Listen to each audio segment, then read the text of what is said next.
But no one's thought that that was an impeachable offense. So the concept of saying that when the president asserts constitutionally grounded prerogatives of his office, that is evidence of guilt, is a completely bogus assertion. It's contrary to all the principles of our American justice system and to fundamental principles of fairness, and it ought to be rejected by this body. Thank you. Thank you, counsel. Mr. Chief Justice. The senator from Alabama. Thank you, Mr. Chief Justice. I send a question to the desk. Thank you.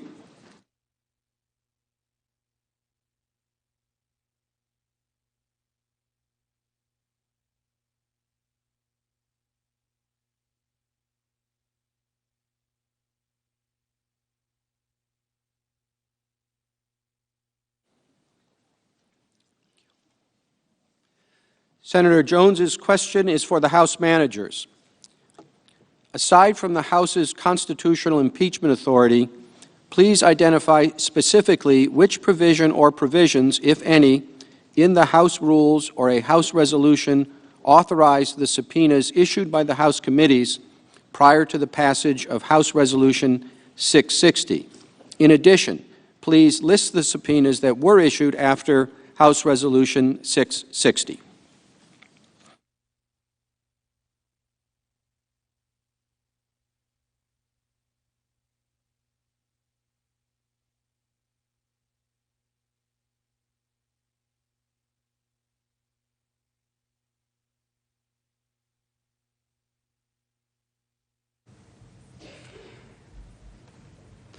Senator, we will compile the list. We don't have it accessible at the moment, and in answer to a question, oh, we do have it? We do have it. Let me just, if I could,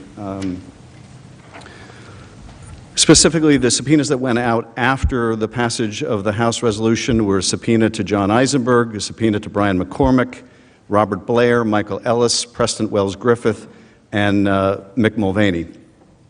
But let me underscore something that my colleague Manager Lofgren had to say. And let me break this down, if I can, in very practical terms. What is the practical import of what counsel for the president would argue? And it is this. Let's say that a Democrat is elected in November. And let's say that any one of you that chair a committee in the Senate determine that you think that the next president has engaged in something questionable, maybe even some wrongdoing, and you begin an investigation. And I would imagine that your Senate rules, like our House rules, and it's House Rule 10, Senator, that has the specific language authorizing the issuance of subpoenas as a part of our normal oversight responsibility. That power didn't exist at the time of Watergate, so they had to have a separate resolution. But that House rule passed each session empowers us to issue subpoenas as committee chairs as part of our oversight jurisdiction. So there you are, Democratic president, you're a chair. You start to do oversight, you issue subpoenas. You start to learn more, and what you learn becomes more and more concerning. And you issue more subpoenas. And the administration, in an effort to cover up their misconduct, says, we're not going to comply with any of your subpoenas. We're going to fight all subpoenas. And they come up with one bad faith excuse after another as to why they don't have to comply. And as you investigate further, and you're able to overcome the wall of obstruction, then you begin an impeachment inquiry, and that leads to the passage of yet another resolution. They would argue to you that all the work you did before you determined that it merited potential impeachment must be thrown out, that they were perfectly empowered to obstruct you in your oversight responsibility, that you must begin with your conclusion, that you must begin with the conclusion that you are prepared to impeach the president before you issue a single subpoena. Otherwise, they can say whatever you did before you got to that place should be thrown out. Now, we did not have the Justice Department do the initial investigation here. Why? Because Bill Barr turned it down. The same Attorney General mentioned in that July 25th call said there's nothing to see here. So there was no DOJ investigation. There was no special counsel investigation. It wasn't as if someone like Ken Starr handed us a package and said, here's the evidence. Now you can take up a resolution, an impeachment resolution, because we have done the investigative work. No, we had to do that work ourselves. And they would have you believe that any subpoena you issue as a part of your oversight responsibility that down the road reveals evidence that leads you to embark on an impeachment inquiry must be disregarded. That cannot and is not the law. It would render the oversight function meaningless. Court after court that has looked at the Congress's power to issue subpoenas have all reached the same conclusion, and that is, if you have the power to legislate, you have the power to oversee. Here we have a violation of the Impoundment Control Act. That is, Congress passes military spending, the president doesn't spend it, he gives no reason, he keeps it a secret. We're investigating that. That can't be more squarely within the oversight power of Congress to find out why aid we appropriated was not going out the door. They would say, you can't look into that unless you're prepared to impeach the president and announce it firsthand. That's the import of that argument. It would cripple your oversight capacity, and without your oversight capacity, your legislative capacity is crippled. That's the real-world import of this legal window dressing. They would strip you of your ability to do meaningful oversight, and particularly here, where we're talking about misconduct of an impeachable kind and character, it would mean that a president can obstruct their own investigation. And if you need any evidence of their bad faith, of which is abundant, the shifting and springing rationalizations and explanations. When we had Corey Lewandowski in the Intelligence Committee, they said that under instructions to the White House, he wouldn't answer questions because they might claim executive privilege. Now, this was someone who never worked for the executive. They made the claim they might use executive privilege. I'm sorry, is my time up? Time has expired. Okay, thank you. The senator from Texas. Mr. Chief Justice, I send a question to the desk on behalf of myself and Senators Hawley and Graham. Thank you.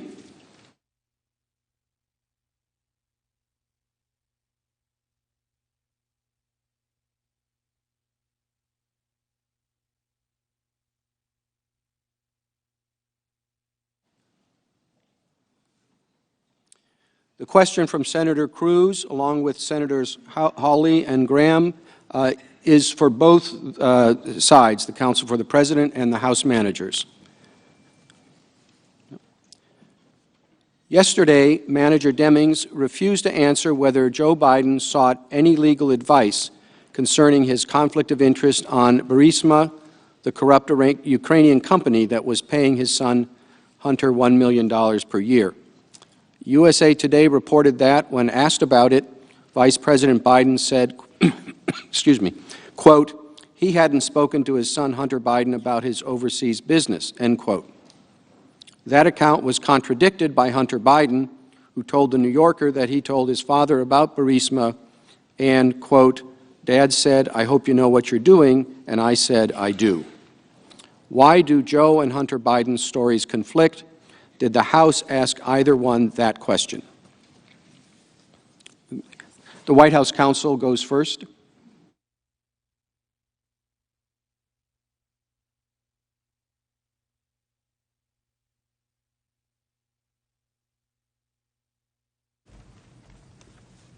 You heard our answer. I'm sorry, Chief Justice, Senators.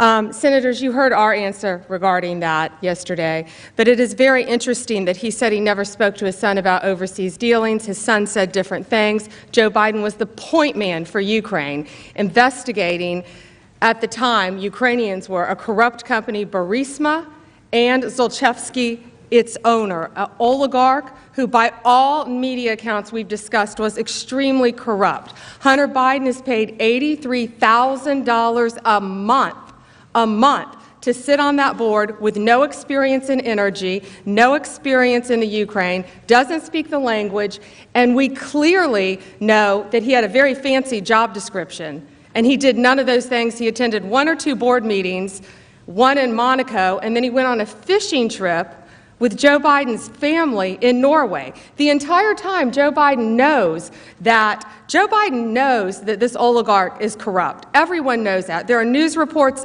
everywhere. No one will dispute that. In fact, it raised eyebrows worldwide. But the Vice President, by his account, never once asked his son to leave the board. We wouldn't be sitting here if he did. He never asked his son to leave the board. Instead, he started investigating the prosecutor who was going after Burisma and this corrupt oligarch, who they say was corrupt even by oligarch standards, who had fled the country, living in Monaco. He does not ask him to leave the board. He does the opposite. In 2015, what does he do? We know by reports he has close contact with President Poroshenko. He travels to Ukraine twice. He links it to the fire. He links the aid to the firing. Same thing in 2016 at a White House meeting. Links the aid to the firing of the prosecutor. Calls him 4 times in the 8 days up to leading to the prosecutor. The prosecutor investigating Hunter Biden, yet he never says that. All cases closed. Days before Biden leaves office, he jokes to Poroshenko that he may have to call him every couple weeks to check in. Hunter Biden stays on that board for 3 years. 3 years. Then we hear the video of Joe Biden bragging about firing the prosecutor, linking it to aid. Then we have the 6-minute phone call. Mr. Chief Justice. Oh, there's the Oh, other I'm half. sorry. The House managers have 2.5 minutes.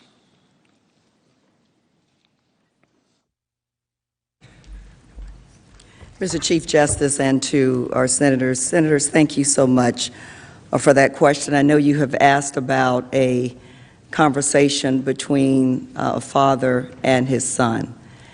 And what I can tell you, probably like just about everybody in this chamber, there are probably some conversations that I can't repeat to you about my conversations with my son. So I don't know the answer to your question, Senator, what that exact conversation was. But what I can tell you is this. If we are serious about why we are here, and I have no reason to doubt that we are, if we are serious about seeking the truth, because the truth matters, not just for those who have paid the price in our history to form a more perfect union and protect our democracy, but it's important for our future. And in this case, if we're serious about that, then I can tell you this, that we are serious then about hearing from fact witnesses. Looking at the Bidens, no matter how many times we call their name, we have no evidence to point to the fact that either Biden has anything at all to tell us about the president shaking down a foreign power to help him cheat in the next election, the precious election, trying to steal each individual in this country's vote.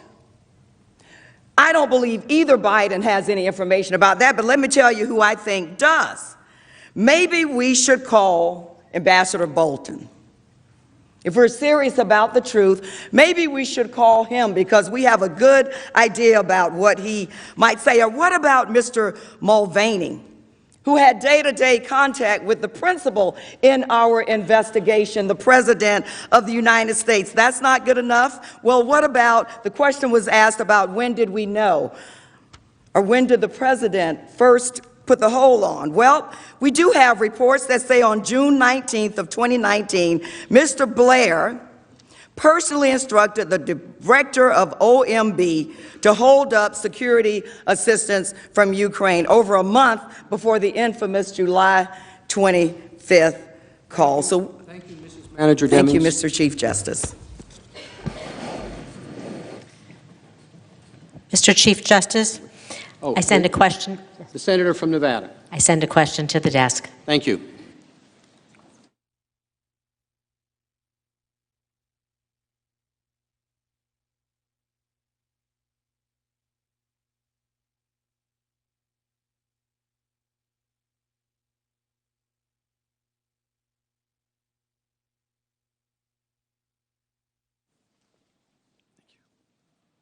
The question from Senator Rosen is addressed to the House managers. Over the course of your arguments, you have tried to make a case that the President put his personal interests over those of the nation, risking our national security in the process. What precedent do you believe the President's actions set for future presidents?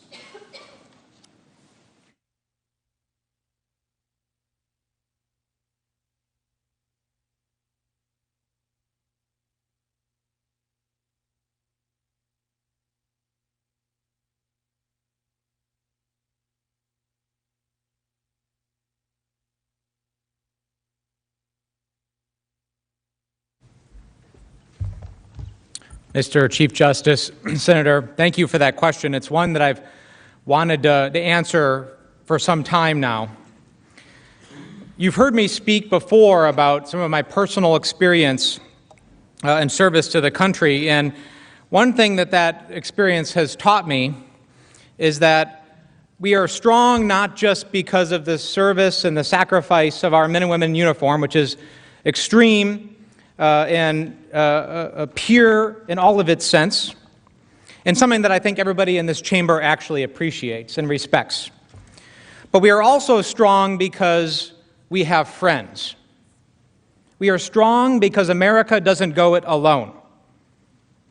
You know, when I was in Iraq and Afghanistan, I worked frequently with Afghan Army partners, Iraqi Army partners, and others, not because it was important, but because it was essential, that we couldn't accomplish the mission without it.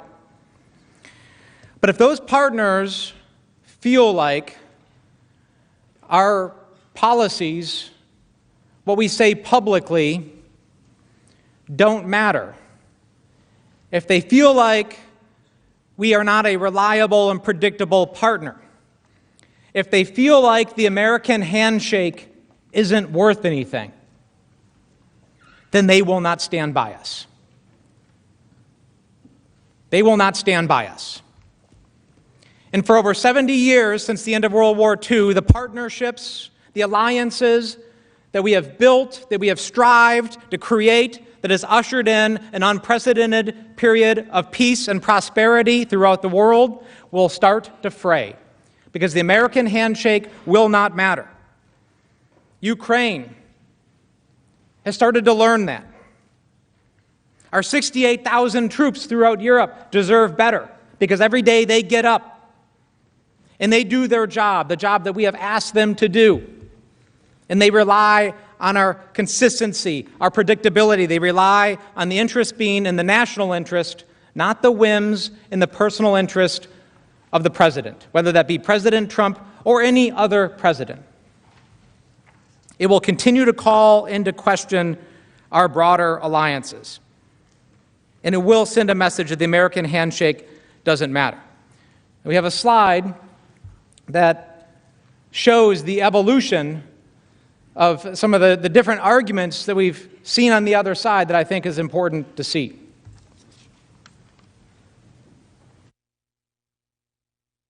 Russia, if you're listening, I hope you're able to find the 30,000 emails that are missing. I think you will probably be rewarded mightily by our press. Let's see if that happens. Campaign this time around, if foreigners, if Russia, if China, if someone else offers you information on an opponent, should they accept it or should they call the FBI? I think maybe you do both. I think you might want to listen. There's nothing wrong with listening. If somebody called from a country, Norway, we have information on your opponent. Oh, I think I'd want to hear it. You want that kind of interference in our elections? It's not an interference. They have information. I think I'd take it. Let's move to the third excerpt that I mentioned related to Vice President Biden. And it says, the other thing, there's a lot of talk about Biden's son. This is President Trump speaking, that Biden stopped the prosecution, and a lot of people want to find out about that. So whatever you can do with the Attorney General would be great. Biden went around bragging that he stopped the prosecution, so if you can look into it, it sounds horrible. Well, I would think that if they were honest about it, they'd start a major investigation into the Bidens. It's a very simple answer. If we feel there's corruption, like I feel there was in the 2016 campaign, there was tremendous corruption against me. If we feel there's corruption, we have a right to go to a foreign country. And by the way, likewise, China should start an investigation into the Bidens, because what happened in China is just about as bad as what happened with Ukraine.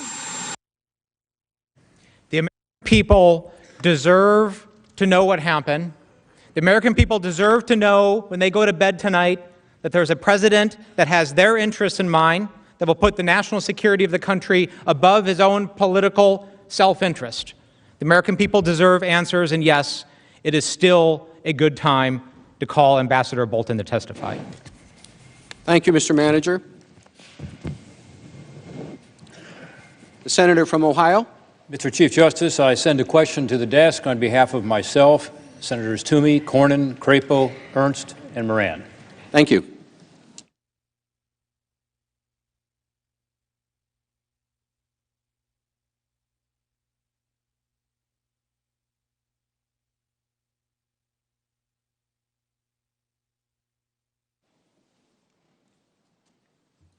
The question from Senator Portman and the other senators is for the counsel for the president.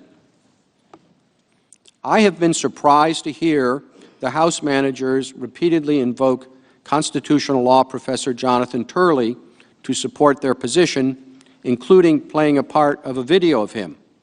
Isn't it true that Professor Turley opposed this impeachment in the House and has also said that abuse of power is exceedingly difficult to prove alone without any accompanying criminal allegation?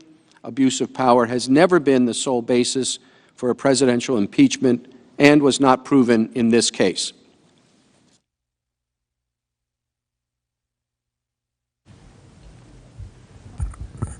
Mr. Chief Justice, Senators, thank you for that question. And that is exactly correct. Professor Turley was very critical of the entire process in the House and of the charges that the House Democrats were considering here, both the abuse of power charge and the obstruction charge. And he explained that this was a rushed process that had not adequately pursued an investigation, that, as the senators point out in the question, abuse of power is an exceedingly difficult theory to use to impeach a president, and it has never been used without alleging violations of the law. And I think that in the discussions we've had over the past week and a half, we've pointed that out multiple times. Every presidential impeachment in our history, including even the Nixon impeachment proceedings, which didn't actually lead to an impeachment, have used charges that include specific violations of the law and the criminal law. Andrew Johnson was charged mostly in counts that involved violation of the Tenure of Office Act, which the Congress had specifically made punishable by fine and imprisonment, and even wrote into the statute that violation would constitute either a high crime or a high misdemeanor, but one of those terms to make it clear that it was going to be used to trigger an impeachment. In the proceedings, in the Nixon impeachment inquiry, each of the articles of impeachment there, except for the obstruction of Congress charge, was sort of treated separately on the obstruction theory, included specific violations of law. There were specific violations alleged in the second article of impeachment, which is often sort of referred to loosely as the abuse of power article. It wasn't actually titled abuse of power. It didn't charge abuse of power. The specifications there were violations of law, violating the constitutional rights of citizens, violating the laws governing executive branch agencies, unlawful electronic surveillance using the CIA and others, specific violations of law. And clearly in the Clinton impeachment, President Clinton was impeached for perjury and obstruction of justice. Those are crimes. And while Professor Turley does not take the view that a crime is necessarily required, he pointed out here that there was not nearly a sufficient basis and not nearly a sufficient record compiled in the House of Representatives to justify an abuse of power charge. He also was very critical of the obstruction of Congress theory, and he pointed out that it would be an abuse of power by Congress under these circumstances, where Congress has simply demanded information, gotten a refusal from the executive branch based on constitutionally based prerogatives of the executive, a refusal to provide that information, than to simply go straight to impeachment without going through the accommodations process, without considering contempt, without going to the courts. That was Professor Turley's view of how incrementally the House of Representatives would have to proceed if they were going to try to reach, ultimately, some theory of obstruction of Congress. So, to cite Professor Turley, it is true that in his academic writing and in his testimony, he did not adopt the view that you must have a crime and only a crime as the charge for an article of impeachment, he still thought that neither of the articles of impeachment here could be justified or were sufficient or could be used to impeach the president, both the abuse of power article and the obstruction article. So taking snippets out of what he said really does an injustice to the totality of his testimony, because the totality of his testimony was entirely against what the House ended up doing here. Thank you. Thank you, counsel. The senator from Ohio. Mr. Chief Justice, on behalf of Senator Wyden and myself, I send a question to the desk for the House managers. Thank you.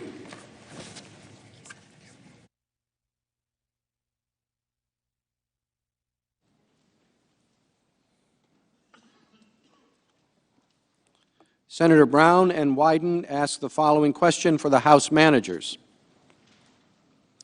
During yesterday's proceedings, the President's counsel failed to give an adequate response to a question related to whether acceptance of information provided by a foreign country to a political campaign or candidate would constitute a violation of the law, and whether offers of such information should be reported to the FBI.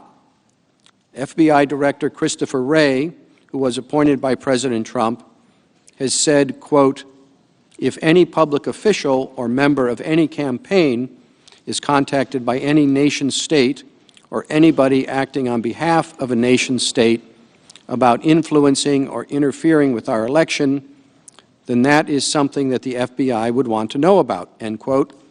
"And we'd like to make sure people tell us information promptly so that we can take the appropriate steps to protect the American people," end quote. If President Trump remains in office, what signal does that send to other countries intent on interfering with our elections in the future, and what might we expect from those countries and the President?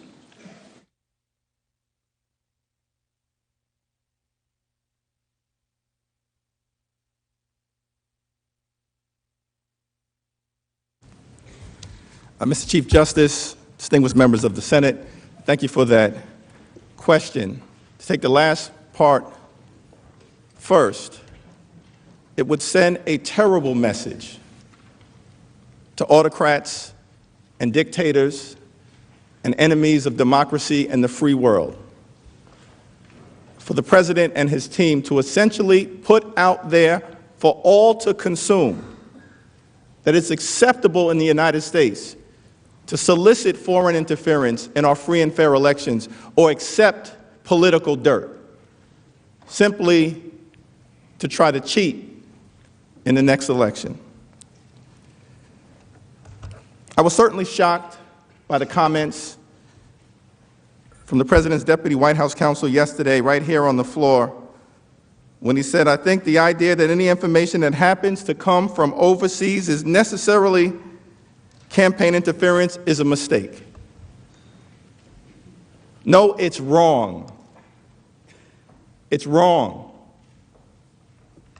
in the United States of America. He also added information that is credible that potentially shows wrongdoing by someone that happens to be running for office, if it's credible information, is relevant for the voters to know, to be able to decide on who is the best candidate. This is not a banana republic. It's the Democratic Republic of the United States of America. It's wrong. Now, the single most important lesson that we learned from 2016 was that nobody should seek or welcome foreign interference in our elections. But now we have this president and his counsel essentially saying it's okay. It is not okay. It strikes at the very heart of what the framers of the Constitution were concerned about: abuse of power, betrayal by the president of his oath of office, corrupting the integrity of our democracy and our free and fair elections by entangling oneself with foreign powers. That's at the heart of what the framers of the Constitution were concerned about. Don't just trust me. We have several folks who have made this observation. The FBI director The Trump FBI director said that the FBI would want to know about any attempt at foreign election interference. And the chair of the Federal Elections Commission also issued a statement reiterating the view of U.S. law enforcement. She said in part, "Let me make something 100% clear to the American people and anyone running for office. It is illegal for any person to solicit, accept, or receive anything of value from a foreign national in connection with a U.S. election.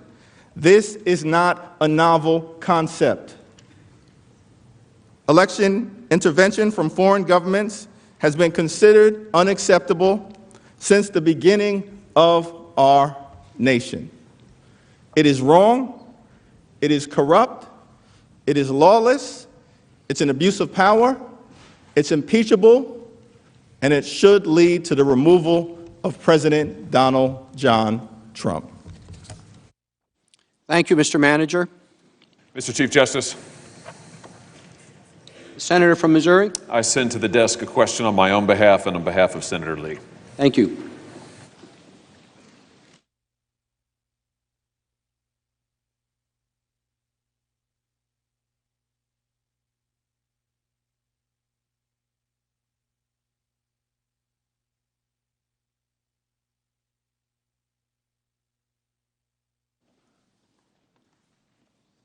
The question from Senators Hawley and Lee is for counsel for the President.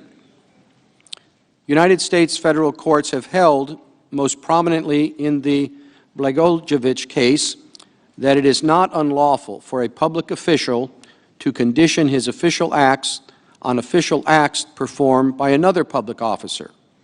Is there any application to the allegations against President Trump?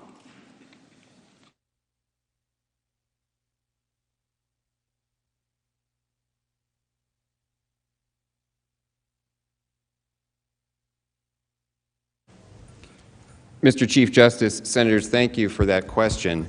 I think an important threshold point to make here is that we're not even in the realm of exchanging official acts because there's been no proof of a quid pro quo here. We're not in the realm of a situation where there's one official act being traded for another. I think that we've gone through the evidence that makes it quite clear that both with respect to a meeting with the President, a bilateral meeting, and with respect to the temporary pause on the security assistance, the evidence just doesn't stack up to show that President Trump linked either of those. Both took place, the meeting and the release of the aid, without Ukrainians doing anything, announcing or beginning any investigations. There's nothing in the transcript linking them as a quid pro quo. The Ukrainians didn't even know that there had been a temporary pause on the aid. And I could go on with the list of points on that. I think if there were any application, hypothetically, it would come in the realm of the fact that in foreign policy, there are situations where there can be situations where one government wants some action from another and wants that action from another in a way that will condition other policies of one country. You can say, we would like you, and this happens, for example, with the Northern Triangle countries. We want you to do more to stop the flow of illegal immigration. We're going to be conditioning some of our policies towards you unless and until you start doing a better job stopping the flow of illegal immigration, because it's a real problem on our southern border. That happens all the time. And when there's something legitimate to look into, there could be a situation where the United States would say, you've got to do better on corruption, you've got to do better on these specific areas of corruption, or we're not going to be able to keep having the same relationship with you. One example like that, I believe we pointed out that aid was held up to Afghanistan. President Trump held up aid to Afghanistan specifically because of concerns about corruption. And in situations like that, there'd be nothing wrong whatsoever with conditioning one policy approach on a foreign country, modifying their policy to be more in line, to attune more directly to U.S. interests. That's part of what foreign policy is all about. And that could arise in the situation of even investigations. And I think it's interesting to point out that in May of 2018, 3 Democratic senators sent a letter to the then prosecutor in Ukraine suggesting that we've heard some things that you might not be cooperating with the Mueller investigation. And there is sort of an implicit indication behind the letter that there's not going to be as much support for Ukraine. This is something that's important. You've got to be helping with that election. And there's nothing wrong with encouraging the prosecutor general to assist with something that's important to the United States. That's part of foreign policy. It happens all the time. So to the extent that that case, the Blagojevich case is relevant, I think it is in the general concept that were there some linkage between we want your country to pursue these policies, it's going to affect our policies towards you, that's entirely legitimate. That's not something that is a violation of any law or is improper. But again, I come back to the point that here, there is no proof of that linkage. There is no proof that there was any sort of, as we've come to call it, quid pro quo in this case. Thank you. Thank you, counsel. The senator from Washington. Mr. Chief Justice, I send a question to the desk. Thank you.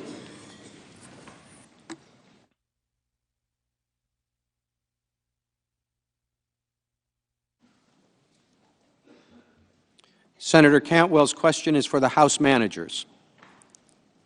In his opening remarks, Chairman Schiff said the Ukraine scheme was expansive and involved many people.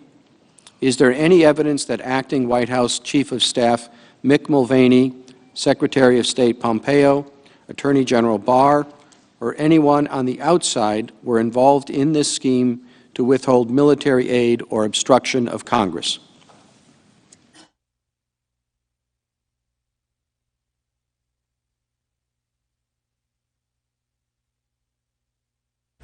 Mr. Chief Justice and Senator, thank you so much for that question. If we remember Ambassador Sondland's testimony where he said everyone was in the loop, but we don't just have to take his word for it. During his hearing, Mr. Sondland discussed a July 19th email he sent to the President's top aides, including Secretary Mike Pompeo, Acting Chief of Staff Mick Mulvaney, Mr. Mulvaney's Senior Advisor Robert Blair, Secretary Rick Perry, and Brian McCormick, Secretary Perry's Chief of Staff. And we should at least start with, if we're serious about getting to the truth, issuing a subpoena for State Department emails. If you'll pay attention to the slide, in the email, Sondland stated, quote, "I talked to Zelensky just now. He is prepared to receive POTUS's call. We'll assure him that he intends to run a fully transparent investigation and will turn over every stone. He would greatly appreciate a call prior to Sunday so that he can put out some media about a friendly and productive call, no details." Mr. Mulvaney in the email acknowledges receipt and responds shortly, "I asked the NSC to set up the call for tomorrow," 6 days before President Trump, now infamous July 25th call, in which he told President Zelensky to conduct investigations into the Bidens and the 2016 election. Mr. Sondland sent an email to the President's top aides updating them on the status of the scheme. Again, quote, "Everyone was in the loop." On August 11th, Ambassador Sondland emailed Mr. Breckball to ask him to brief Secretary Pompeo on a statement he was negotiating with President Zelensky with the aim of, quote, "making the boss happy," the boss being the President, enough to authorize the investigation. Ambassador Sondland wrote to Mr. Breckball, and I quote, "Kurt and I negotiated a statement from Z, Mr. Zelensky, to be delivered for our review in a day or two. The contents will hopefully make the boss happy enough to authorize an invitation." And he's talking about the invitation for a White House Oval Office meeting, which we know was much more critical and important than a sideline meeting at the UN. Yet further evidence, and I quote, "everyone was in the loop." Attorney General Barr reportedly responded At some point, there was a New York Times article that was done, and Attorney General Barr responded to that article by stating that he was aware of DOJ investigations into some countries, and that he was concerned President Trump was giving world leaders the impression he had undue influence over what would ordinarily be independent investigations. He cited conversations the president had with leaders of Turkey and China, further demonstrating that there was concern about the president abusing the power of his office for personal political reasons. Again, it proves that everybody was in the loop, and we should want to subpoena and review those emails involving the State Department and others. Thank you, Mrs. Manager. Mr. Chief Justice, Senator from South Dakota. I sent a question to the desk on behalf of myself and Senators Moran, Daines, Ernst, Scott of Florida, and Crapo. Thank you.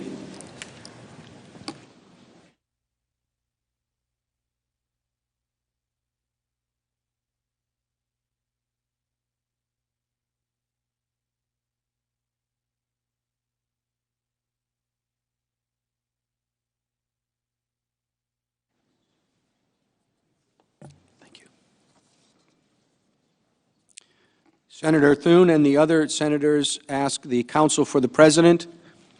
On March 6, 2019, Speaker Nancy Pelosi said, quote, "Impeachment is so divisive to the country that unless there's something so compelling and overwhelming and bipartisan, I don't think we should go down that path because it divides the country," end quote. Alexander Hamilton also warned in Federalist 65 against the, quote, "persecution of an intemperate or designing majority in the House of Representatives with respect to impeachment." In evaluating the case against the President, should the Senate take into account the partisan nature of the impeachment proceedings in the House?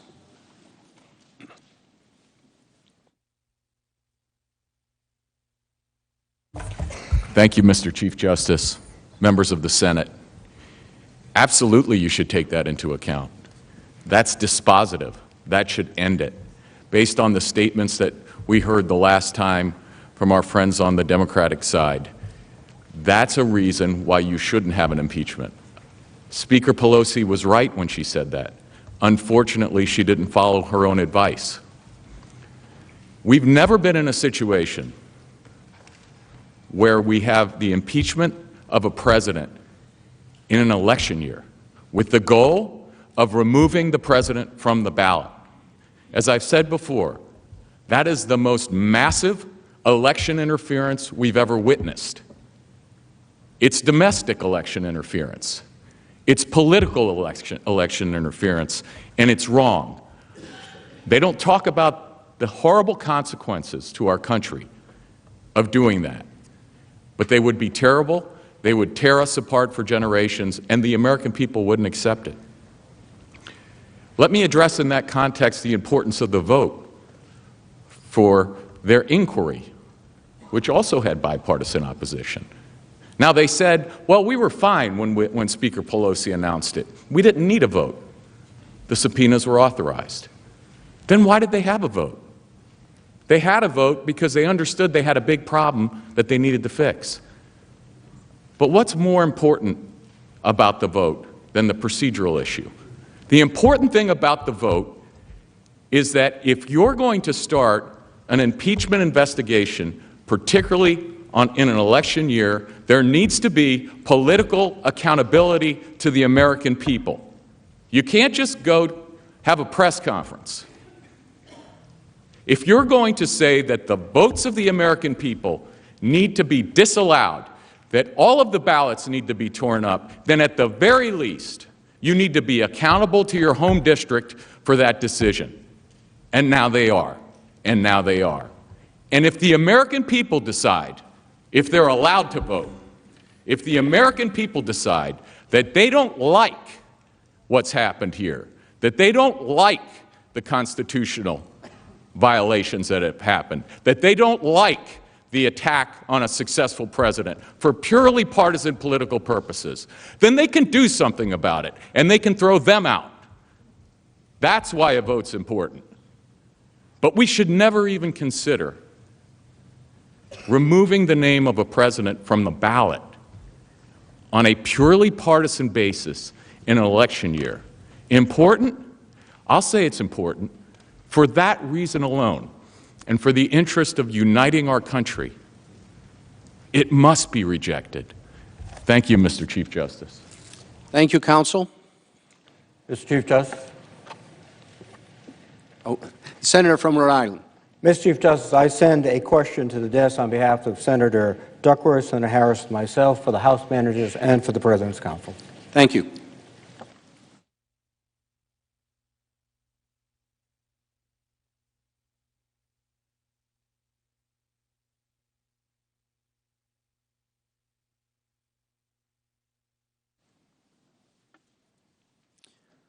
The question from Senator Reid and the other senators is for both parties, beginning with the House managers. It has been reported that President Trump does not pay Rudy Giuliani, his personal attorney, for his services. Can you explain who has paid for Rudy Giuliani's legal fees, international travel, and other expenses in his capacity as President Trump's attorney and representative?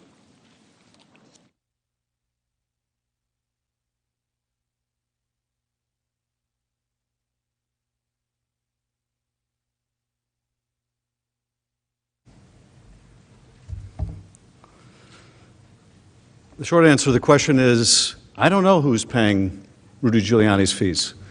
And if he is not being paid by the President to conduct this domestic political errand for which he has devoted so much time, if other clients are paying and subsidizing his work in that respect, it raises profound questions, questions that we can't answer at this point.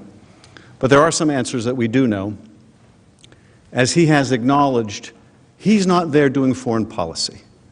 So when counsel for the President says this is a policy dispute, you can't impeach a president over policy, what Rudy Giuliani was engaged in by his own admission has nothing to do with policy. It has nothing to do with policy.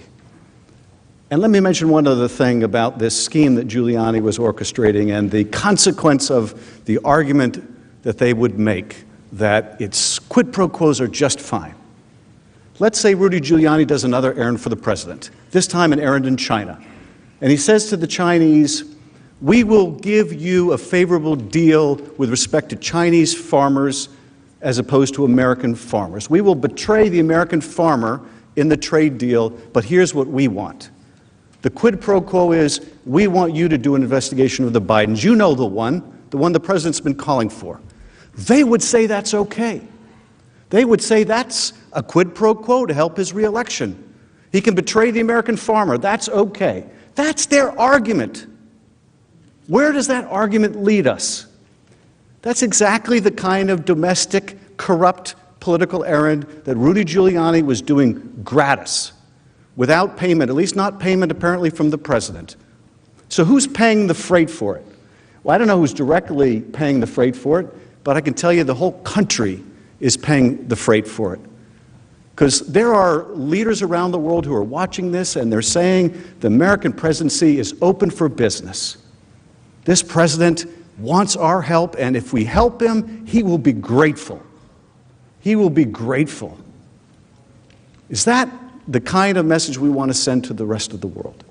That's the result of normalizing lawlessness of the kind that Rudy Giuliani was engaged in.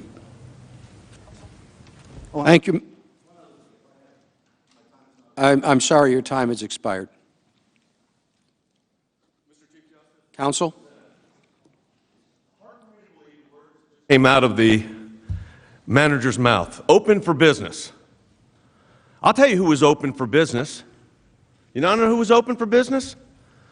When the Vice President of the United States, who was charged by the then President of the United States with developing policies to avoid and assist in removing corruption from Ukraine, and his son was on the board of a company that was under investigation for Ukraine, and you're concerned about what Rudy Giuliani, the president's lawyer, was doing when he was over trying to determine what was going on in Ukraine. And by the way, it's a little bit interesting to me, and my colleague, the Deputy White House Counsel, referred to this. It's a little bit ironic to me that you're going to be questioning conversations with foreign governments about investigations when three members of the Senate, Senator Menendez, Senator Leahy, and Senator Durbin, sent a letter that read something quickly like this. They wrote the letter to the Prosecutor General of Ukraine.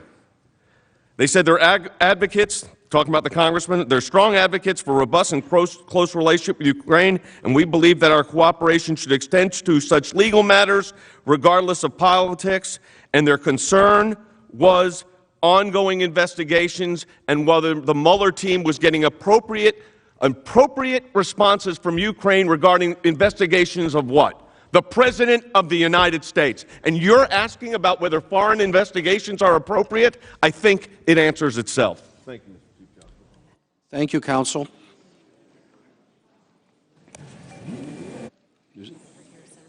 Mr. Chief Justice. The senator from Oklahoma. Mr. Chief Justice, I sent a question to the desk on behalf of myself, Senator Ernst, and Senator Crapo. Thank you.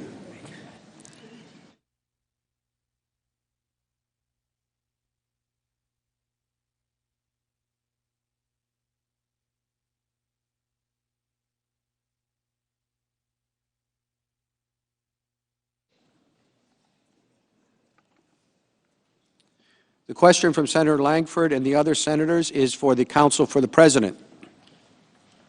House managers have described any delay in military aid and State Department funds to Ukraine in 2019 as a cause to believe there was a secret scheme or quid pro quo by the President. In 2019, 86% of the DoD funds were obligated to Ukraine in September, but in 2018, 67% of the funds were obligated in September, and in 2017, 73% of the funds were obligated in September. In the State Department, the funds were obligated September 30 in 2019, but they were obligated September 28 in 2018. Each year, the vast majority of the funds were obligated in the final month or days of the fiscal year. Was there, was there a national security risk to Ukraine or the United States from the funds going out at the end of September in the two previous years? Did it weaken our relationship with Ukraine because the vast majority of our aid was released in September each of the last 3 years?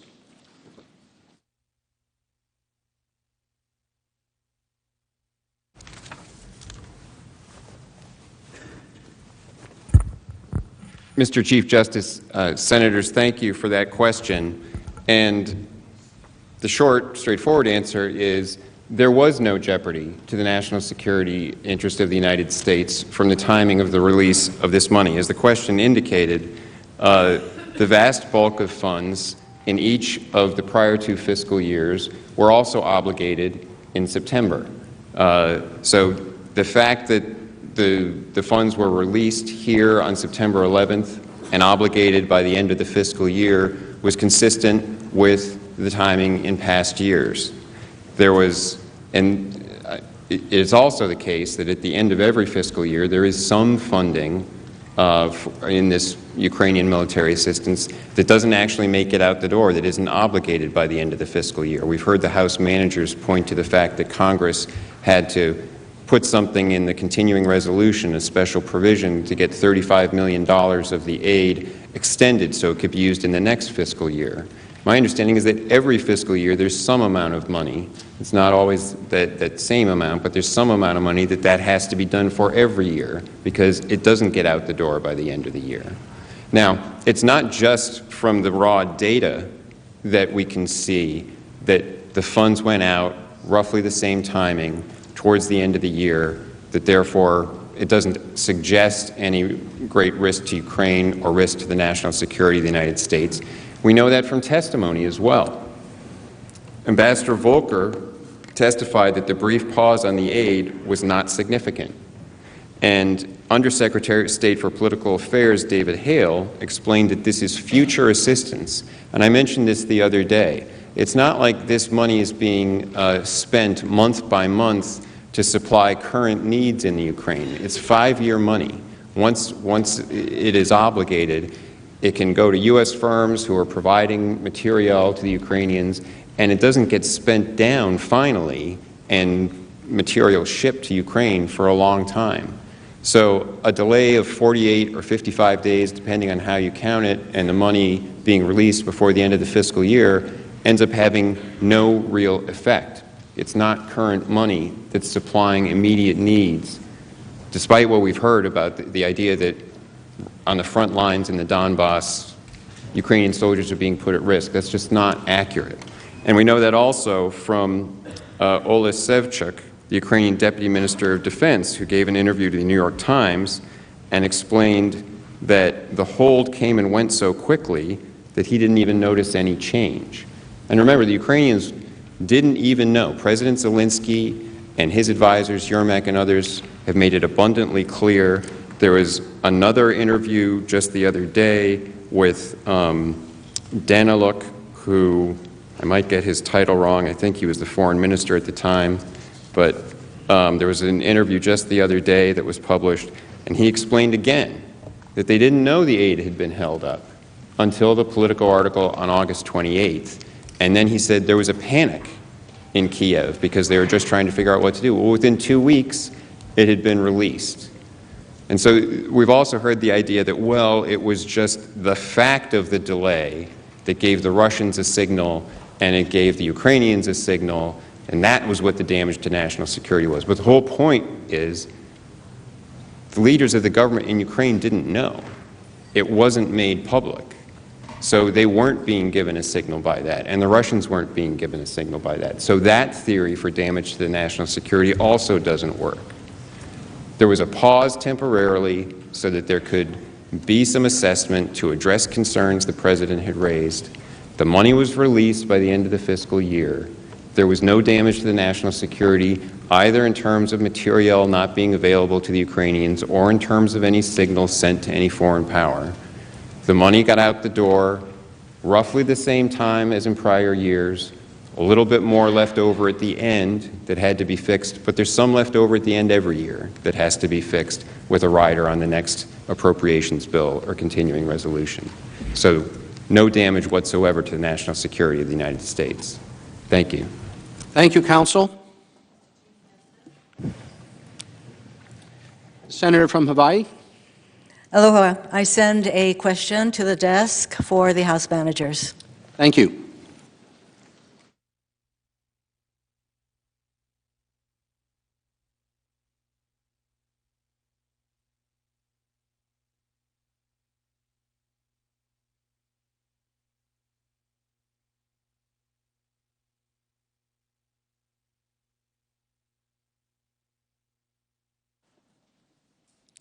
The question from Senator Hirono for the House managers reads as follows. In contrast to arguments by the President's counsel, acting White House Chief of Staff Mick Mulvaney stated that President Trump held up aid to Ukraine to get his politically motivated investigations. He claimed, quote, "We do that all the time with foreign policy," end quote, "get over it," end quote. What was different about President Trump's withholding of aid to Ukraine from prior aid freezes? Are you aware of any other presidents who have withheld foreign aid as a bribe to extract personal benefits?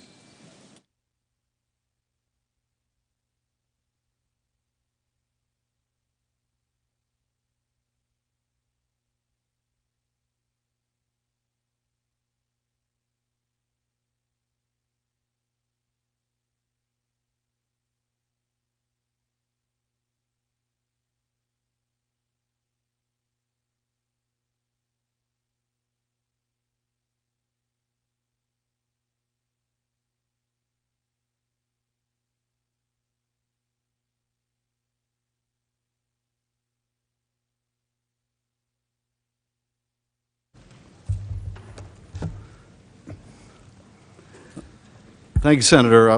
I'll respond to the question, but let me begin with something in the category of you can't make this stuff up. Today, while we've been debating whether a president can be impeached for essentially bogus claims of privilege for attempting to use the courts to cover up misconduct, the Justice Department, in resisting House subpoenas, is in court today and was asked, well, if the Congress can't come to the court to enforce its subpoenas, because as we know, they're in here arguing Congress must go to court to enforce its subpoenas, but they're in the court saying, Congress, thou shalt not do that. So the judge says, if the Congress can't enforce its subpoenas in court, then what remedy is there? And the Justice Department lawyer's response is impeachment. Impeachment. You can't make this up. I mean, what more evidence do we need of the bad faith of this effort to cover up? I said the other day, they're in this court making this argument, they're down the street making the other argument. I didn't think they'd make it on the same day. But that's exactly what's going on. Now, in response to the question about how does this aid different, this hold different from other holds, it's certainly appropriate to ask that question. The laws Congress passed authorizing this appropriation did not allow for the hold by this president, and as the GAO, the Government Accountability Office, found, it violated the law to hold the aid the way it did. Once the Department of Defense, in consultation with the Department of State, certified that Ukraine had met the anti-corruption benchmarks required under the law, there was nothing that would allow for a hold. The money had to flow. And that was intentional. Military assistance to Ukraine is critical to our national security. It has overwhelming bipartisan support. And recall that in the spring of 2019, the Defense Department certified Ukraine had met all of the anti-corruption benchmarks. The Department of State sent the Senate a letter saying that the benchmarks had been met.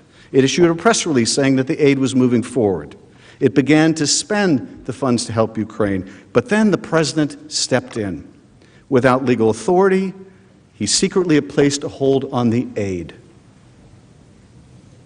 Now, the President's counsel in their presentation gives specific examples of past holds, as if we cannot distinguish one for a corrupt reason and one that is for a policy reason. In many of their examples, the law explicitly provided the executive branch the authority to pause, reevaluate, or cancel foreign aid programs as the situation in a recipient country evolved. For example, with regard to foreign assistance to El Salvador, Honduras, or Guatemala, the law explicitly allows the Secretary of State to, quote, suspend in whole or in part that assistance if at any time the Secretary deems that, quote, sufficient progress has not been made by a central government on a host of priorities, from respecting human rights to upholding the law. Those are the priorities that you, the Senate, agreed to, and the President was required to implement them. Similarly, aid to Afghanistan is subject to periodic reevaluations by law, and the law explicitly directs the Secretary of State should, quote, suspend assistance for the government of Afghanistan should it be assessed that the Afghan government is, quote, failing to make measurable progress in meeting certain anti-corruption, human rights, and counterterrorism benchmarks. The overthrow of the democratically elected government in Egypt, we've had that brought up as another example. Members of this body, including Senators McCain, Leahy, and Graham, pressed the Obama administration to suspend military aid. It wasn't hidden from the Senate. It was urged on the administration by the Senate. Senators pressed for that aid to be withheld because the law was clear in instances of a military coup, aid must be suspended. Senators McCain and Graham wrote an op-ed in the Washington Post, not all coups are created equal, but a coup is still a coup. Morsi, that's the deposed leader of Egypt, quote, was elected by a majority of voters, and U.S. law requires the suspension of foreign assistance. I could go on with examples. No one has suggested you can't condition aid.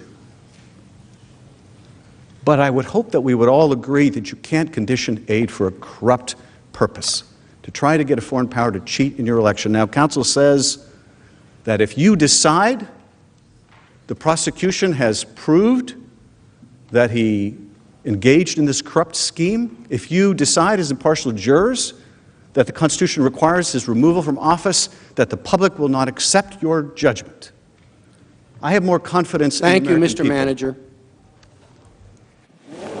Mr. Chief Justice.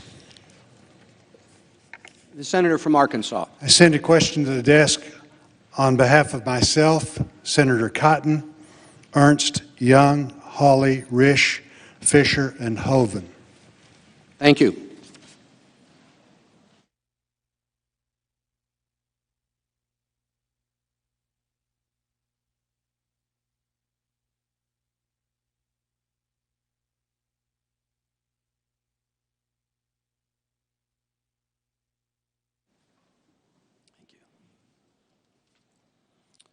Senator Bozeman and the other senators pose a question to both sides. In the House manager's opening statement, they argue that it is necessary to pursue impeachment because, quote, the president's misconduct cannot be decided at the ballot box, for we cannot be assured that the vote will be fairly won, end quote. How would acquitting the president prevent voters from making an informed decision in the 2020 presidential election? The President's counsel goes first.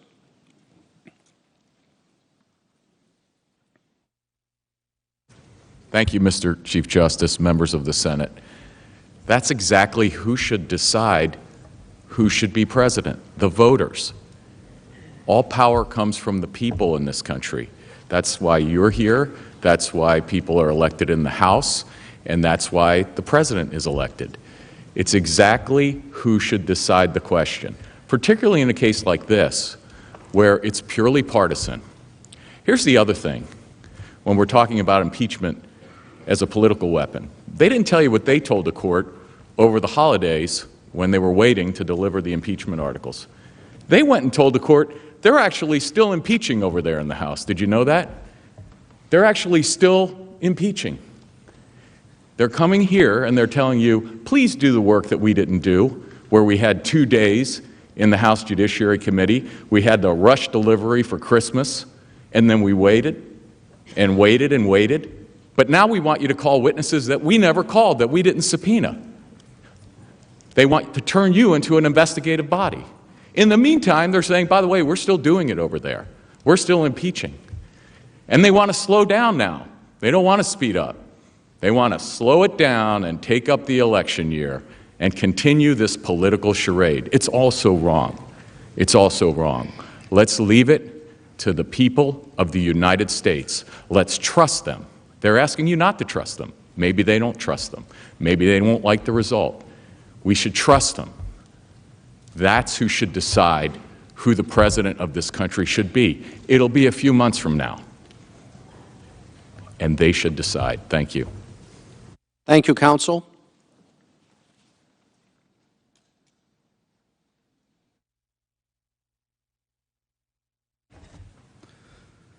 Chief Justice, Senator, I appreciate the question. President Trump must be removed from office because of his ongoing abuse of power, threatens the integrity of the next election. As we saw from the video montage, the president has made no bones about the fact that he is willing to seek foreign intervention to help him cheat in the next election. Now, counsel for the president says the next election is the remedy. It's not the remedy when the president is trying to seek to cheat in that very election. This is why the founders did not put a requirement that a president can only be impeached in their first term. Indeed, at that time, of course, there weren't term limits on the presidency. If it were the intent of the framers to say that a president can't be impeached in an election year, they would have said so. Now, they didn't for a reason, because they were concerned about a president who might try to cheat in that very election. Now, counsel, as I was getting to a moment ago, made the argument, if you make the decision as impartial jurors that the president has violated the Constitution, he has abused his power, he should be convicted or removed from office, that the country will not accept it. I have more confidence in the American people than that. But I will assure you of this.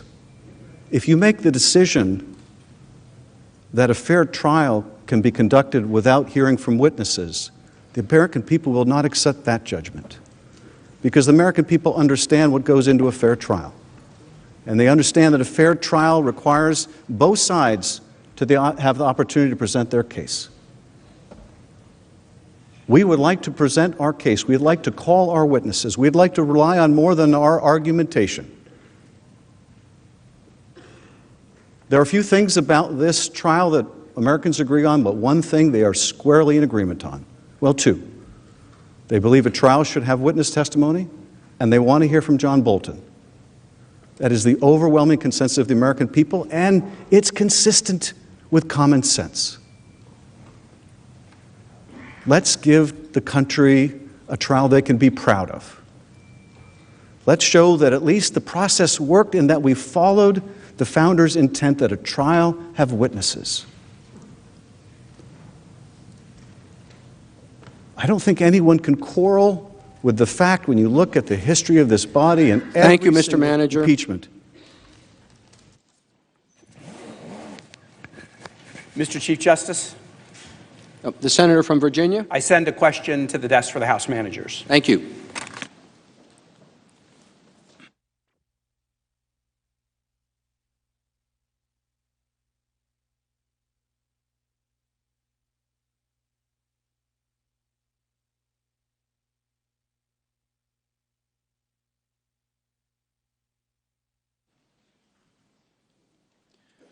The question from Senator Kaine to the House managers.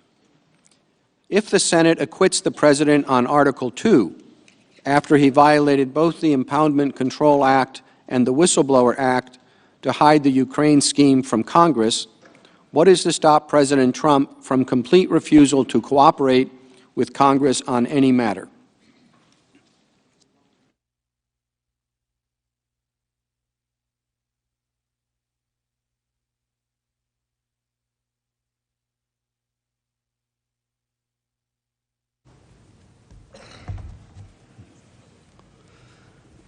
In short, the consequence is there is no constraint on this president or any other.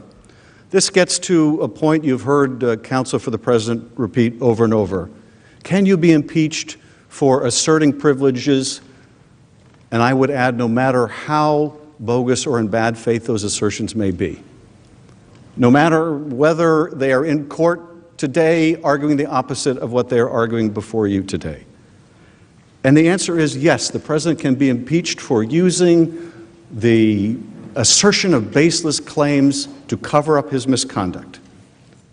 The House did not impeach the president over a single assertion of privilege. We impeached him for a far more fundamental reason, because he issued an order categorically directing the executive branch to defy every single part of every single subpoena served by the House. A president who issues orders like this is a president who can place himself above the law and a system of checks and balances. He can do whatever he wants and get away with it by using his powers to orchestrate a massive cover-up. The president's lawyers haven't disputed that point. They can't. It's obvious that a president that ignores and can ignore all oversight is a threat to the American people. Instead, they've argued assertion of a grab bag of legal privileges warranting this categorical defiance. These arguments are unprecedented and wrong.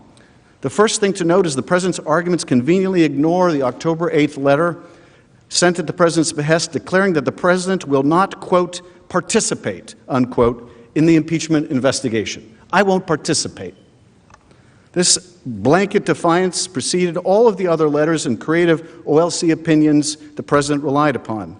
It made clear that the rationale for blanket defiance was the president's belief that he can declare his own innocence and make it illegitimate to investigate him. This was not about privileges or legal arguments. Those came later as his lawyers rushed to justify that Congress has no power whatsoever to enforce subpoenas against anyone. Let's be clear.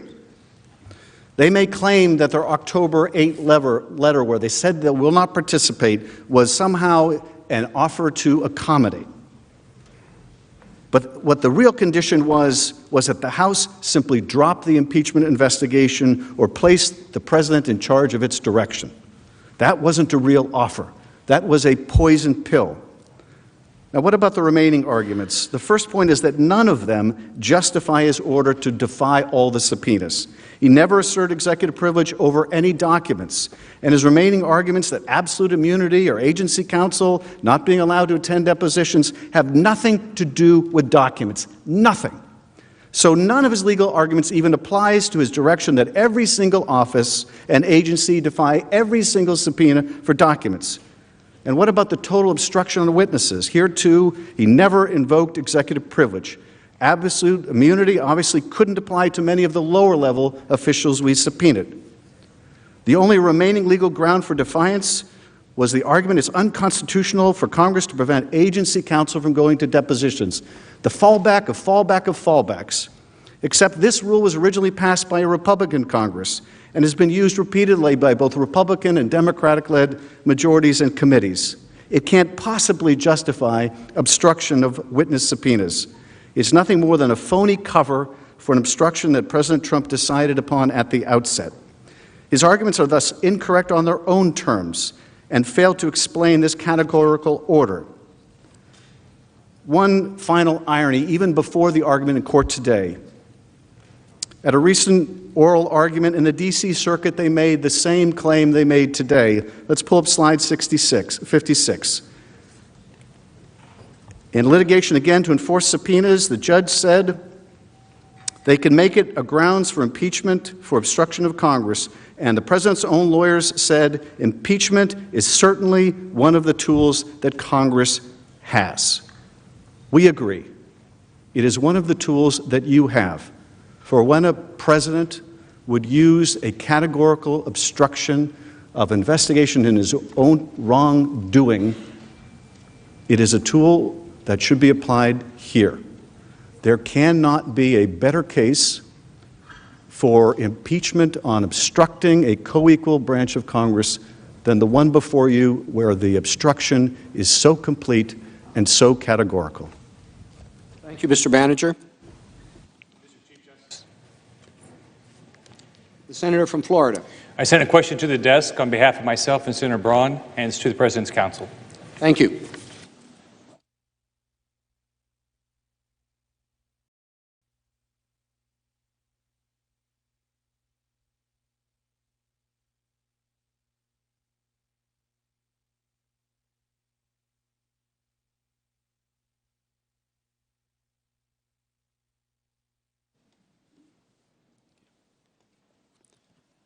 Question from Senator Scott and Braun for counsel for the President. If Speaker Pelosi, Chairman Schiff, Chairman Nadler, and House Democrats were so confident in the gravity of the President's conduct and the overwhelming evidence of an impeachable offense that prompted the inquiry, why were the House Republicans denied the procedural accommodations and substantive rights afforded to the minority party in the Clinton impeachment? Additionally, why were the President's counsel and agency attorneys denied access to cross-examine witnesses during committee testimony and present the testimony of witnesses in defense of the issues under review?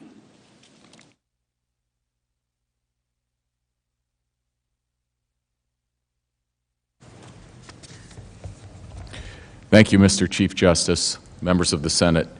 I don't know why they would do that. I don't know. They violated every past precedent. They violated all forms of due process. Now, they say that's a process argument, and it is, but it's more than that. It's more than that. If you feel confident in your facts, then why do you design a process that completely shuts out the President? Why do you cook up the facts in a basement skiff instead of in the light of day? Why do you do that? Why don't you allow the minority to call witnesses as they've had to do, have had the right to do in all past impeachments? And then they come here and say, by the way, we were fully in charge, so completely in charge that we locked out the President's counsel, denied all rights, denied the minority any witnesses at all. But when we come here, they still don't get witnesses. They want you not only to do their job, but to make the same mistake, the same violation of due process that they did. They said, well, let's just pick the witnesses that we want. The other ones are irrelevant, not relevant. In listening to Mr. Schiff over these months, I've come to a determination about what he means by irrelevant. He means bad for them, okay? He means witnesses that the President wants to call. So I don't know why they did that. I'll say something else. I'll say something else. I have respect for you and I have respect for the House. And when I first got this job, one of the first things I did is I went to visit Mr. Schiff, Chairman Schiff. I went to visit Chairman Nadler. I went to visit Chairman Cummings at that time, and I said, we're here to work with you, to cooperate where we can, but in the institutional interest, obviously, we'll participate in oversight, but if we have constitutional points to make, we'll make them, and we'll make them directly. And the administration has participated in oversight. Many, many witnesses have testified in oversight hearings. Large number of documents have been produced in oversight hearings. And in fact, in the letter that I sent on October 8th, I made the same offer. I said, look, this is not really a valid impeachment proceeding for all of the reasons that we've stated, but if the committees wish to return to the regular order of oversight requests, we stand ready to engage in that process. But that never happened.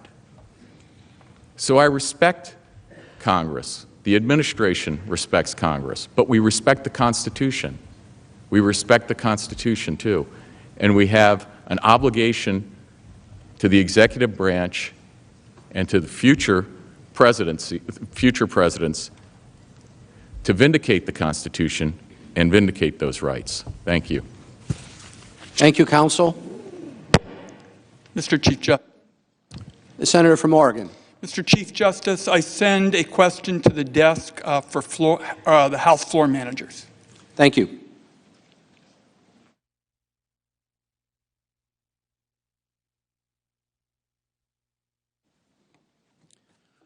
The question from Senator Wyden for the House managers. The Intelligence Committee community is prohibited from requesting that a foreign entity target an American citizen when the intelligence community is itself prohibited from doing so.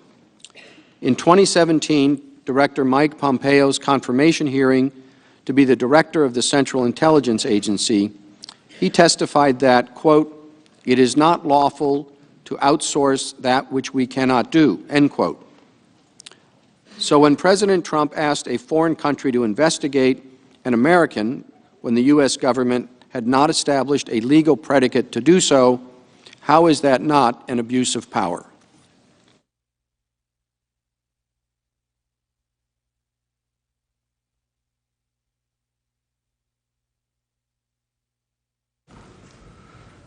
It is absolutely an abuse of power.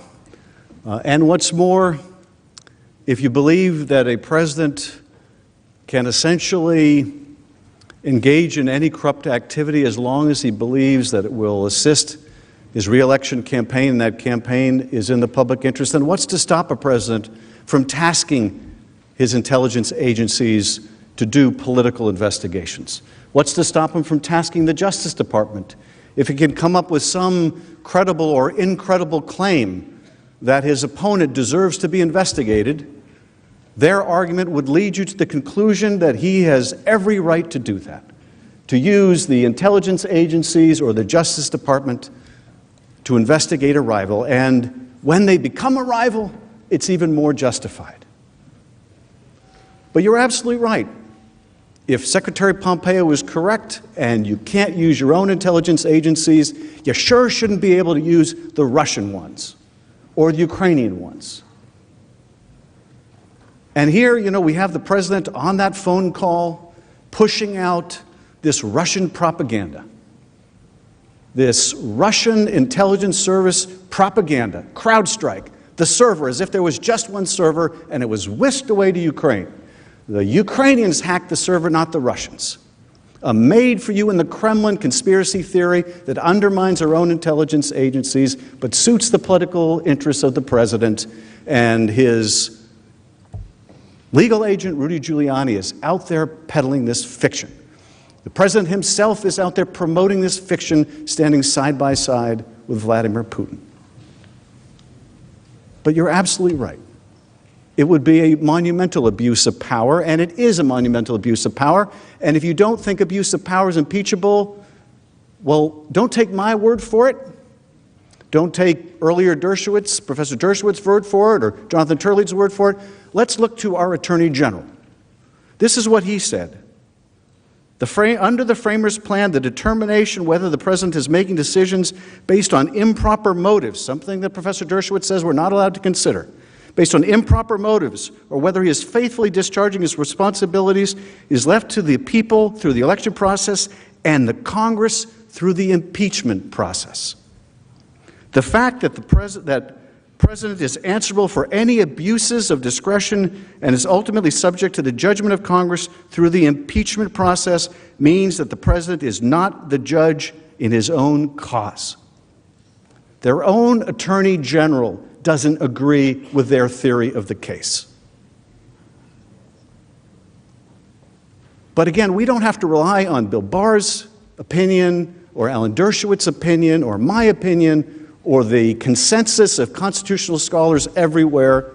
We can rely on our common sense, because the conclusion that a president can abuse his power by corruptly entering into a quid pro quo to get a foreign intelligence service or a foreign government or foreign leader to do their political dirty work and help them cheat in the election, our common sense tells us that cannot be compatible with the office of the presidency. And if we say it is, if we say it's beyond the reach of the impeachment power, or we engage in this sophistry and we say, because you put it under the rubric of abuse of power, even though that was the framers' core offense, and you didn't put it under some other rubric, well, we won't even consider it. If we're going to engage in that kind of legal sophistry, it leaves the country completely unprotected from a president who would abuse his power in this way.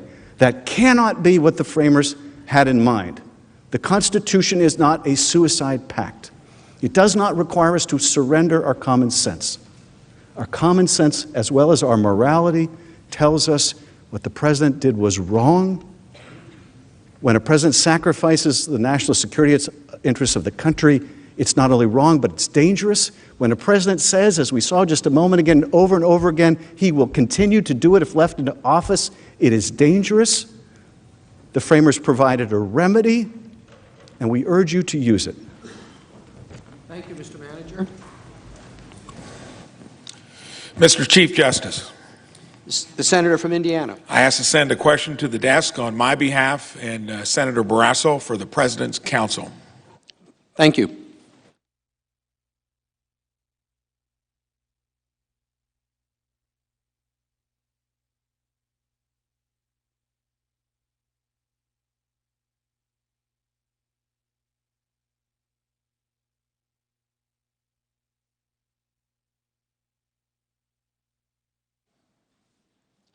Thank you.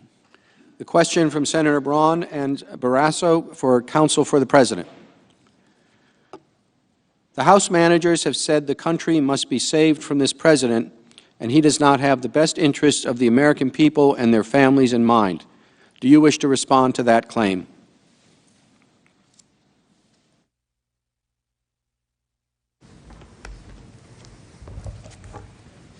Mr. Chief Justice, members of the Senate, while the House managers are coming before you in accusing the President of doing things, in their words, solely for personal and political gain, and claiming that he is not doing things in the best interest of the American people are telling you just the opposite. The President's approval rating, while we are sitting here in the middle of these impeachment proceedings, have hit an all-time high. A recent poll shows that the American people are the happiest they've been with the direction of the country in 15 years. Whether it's the economy, security, military preparedness, safer streets, or safer neighborhoods, they're all way up. We, the American people, are happier. And yet, the House managers tell you that the President needs to be removed because he's an immediate threat to our country. Listen to the words that they just said. We the American people, cannot decide who should be our president because, as they tell us, and these are their words, quote, we cannot be assured that the vote will be fairly won. Do you really, really believe that? Do you really think so little of the American people? We don't. We trust the American people to decide who should be our president. Candidly, it's crazy to think otherwise. So what's really going on? What's really going on is that he's a threat to them, and he's an immediate legitimate threat to them, and he's an immediate legitimate threat to their candidates because the election is only 8 months away. Let's talk about some of the things the president has done. We've replaced NAFTA with the historic MCA. We've killed the terrorists al-Baghdadi and Soleimani. We secured $738 billion to rebuild the military. There are more than 7 million jobs created since the election. Illegal border crossings are down 78% since May, and 100 miles of the wall have been built. The unemployment rate is the lowest in 50 years. More Americans, nearly 160 million, are employed than ever before. The African American unemployment, the Hispanic American unemployment, the Asian American unemployment has the lowest rate ever recorded. Women's unemployment recently hit the lowest rate in more than 65 years. Every U.S. metropolitan area saw per capita growth in 2018. Real wages have gone up by 8% for the low-income workers. Real median household income is now the highest level ever recorded. 40 million fewer people live in households receiving government assistance. We signed the biggest package of tax cuts and reforms in history. Since then, over $1 trillion has poured back into the U.S. 650,000 single mothers have been lifted out of poverty. We secured the largest ever increase for child care funding, helping more than 800,000 low-income families access high-quality, affordable care. We passed, as Manager Jeffries will recall, bipartisan criminal justice reform. Prescription drugs have been seen the lowest price decrease, the largest price decrease in over half a century. Drug overdose deaths fell nationwide in 2018 for the first time in nearly 30 years.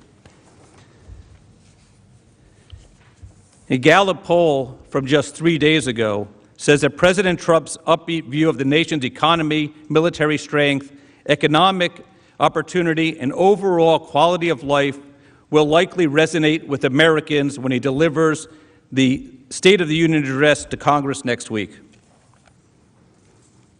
If all that is solely, in their words, for his personal and political gain, and not in the best interest of the American people, then I say, God bless him. Keep doing it.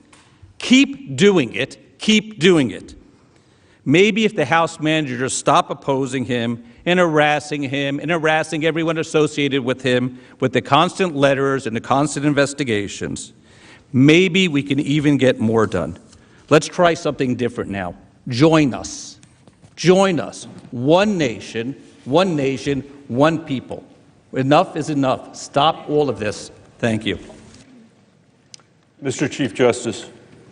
The senator from Colorado. Thank you. I send a question to the desk for myself and Senator Schatz and Senator Menendez. Thank you.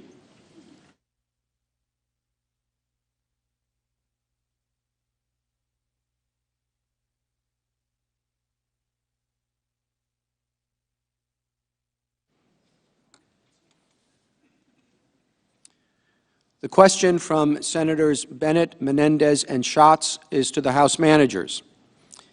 If the Senate accepts the President's blanket assertion of privilege in the House impeachment inquiry, what are the consequences to the American people?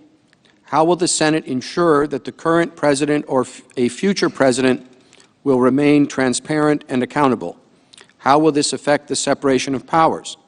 And in this context, could you address the President's counsel's claim that the President's advisors are entitled to the same protections as a whistleblower?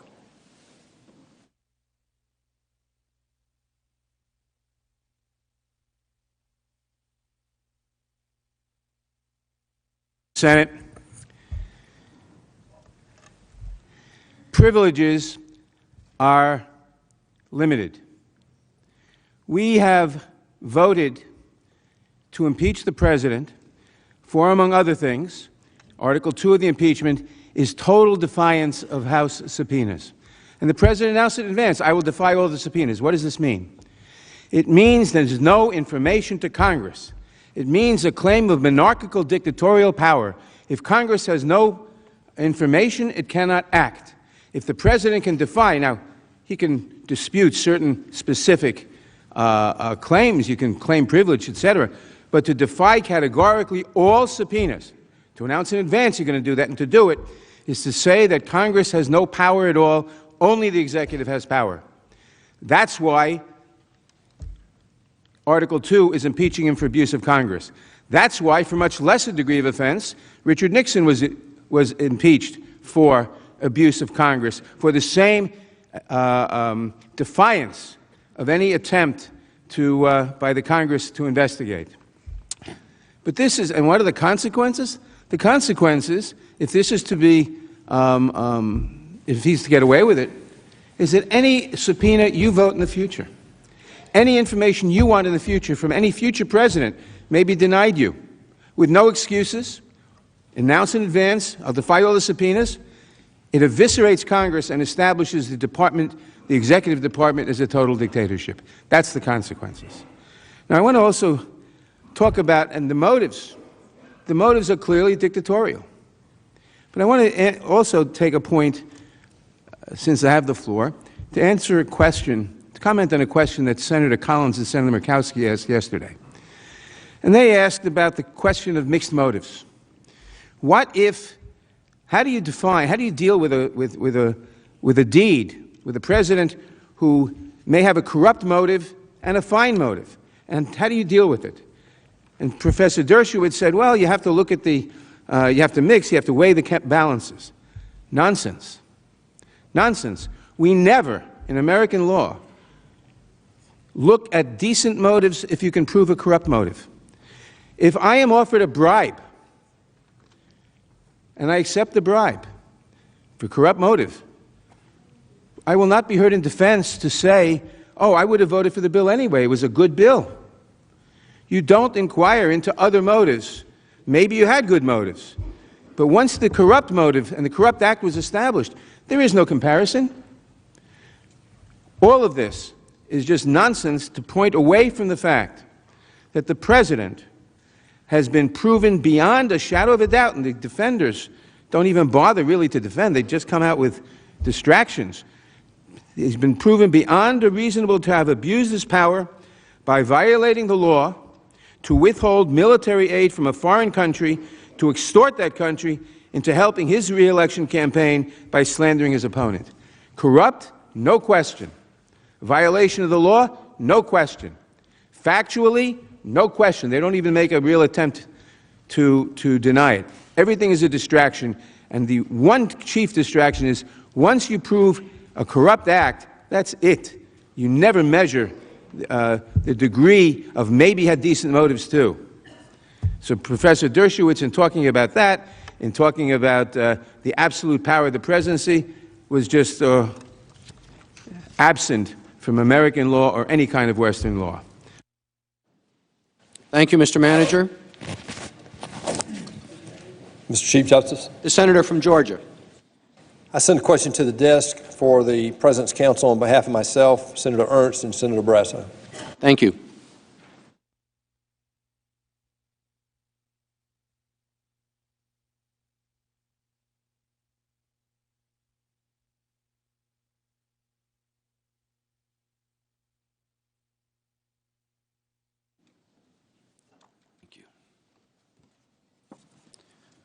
The question from Senator Perdue, Ernst, and Barrasso for Counsel for the President is as follows.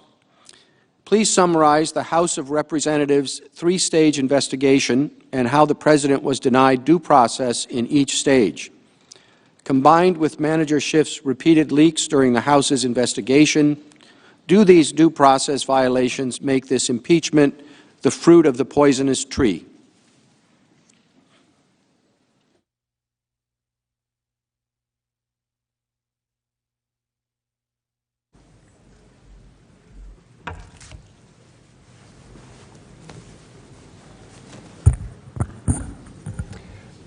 Mr. Chief Justice, Senators, thank you for that question.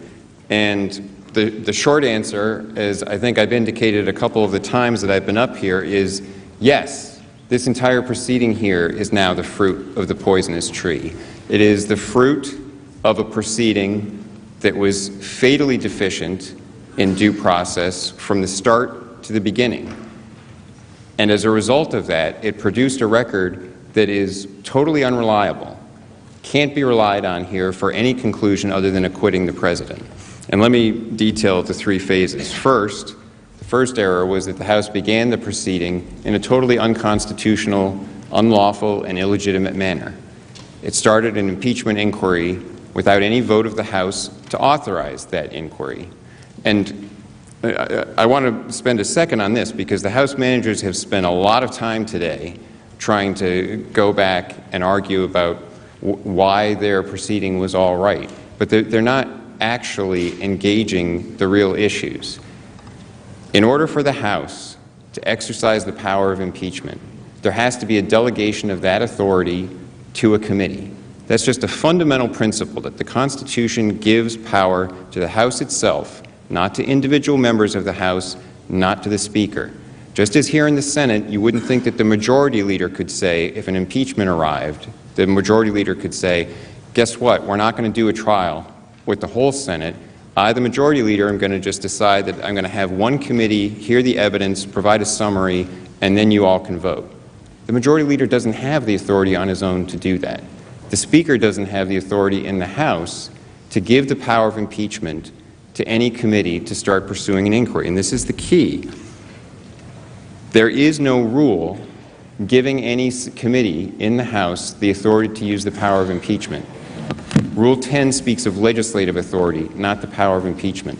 And all the subpoenas that were issued came with letters saying on them, pursuant to the House's impeachment inquiry. They purported to be using a power that hadn't actually been delegated to the committee. That's the first flaw. Illegitimate, unlawful proceeding from the start. Then there are the due process flaws. 3 stages of hearings. 1, secret hearings in the basement bunker. President's locked out. No opportunity to cross-examine witnesses, to see the evidence, to present evidence. And then they go from that to the public hearings, what's really just a public show trial, because the president is still cut out, totally unprecedented in any presidential impeachment, that there would be that second phase of public hearings where the president is still cut out, can't present evidence. The minority members don't have equal subpoena authority. The third phase in front of the House Judiciary Committee, they purport to have offered rights, but I've explained that. It was illusory because they had already decided before the president was supposed to respond with what rights he would like to exercise. The Speaker had announced the result. There were going to be articles of impeachment. The Judiciary Committee had decided they weren't going to hear from any fact witnesses. They had no plans for hearings. It was all a foregone conclusion because they had to get it done by Christmas. And the third error, that Chairman Schiff was in charge of all the fact-finding, and he had an interest, because of the interactions of his office with the whistleblower that we still don't know about, to shut down questioning about the motive, the bias, the reasons that the whistleblower, how this all came about. All 3 of those errors infected this process from the very beginning. They resulted in a one-sided, slanted fact-finding that was rushed by a person controlling the fact-finding who had a motive to limit what facts would be allowed to get into the proceedings. And it produced a record that cannot possibly be relied on here. We've said many times, the Supreme Court has made clear that cross-examination is the greatest legal engine ever invented for the discovery of truth, and they didn't permit the president the opportunity to cross-examine anyone. And that's an indication that the goal was not a search for the truth. It was a partisan charade intended to justify a preordained result and to get it done by Christmas. And it's not a record that can be relied on here. Thank you. Thank you, counsel. Mr. Chief Justice, The senator from Illinois. I send a question to the desk for the House managers. Thank you.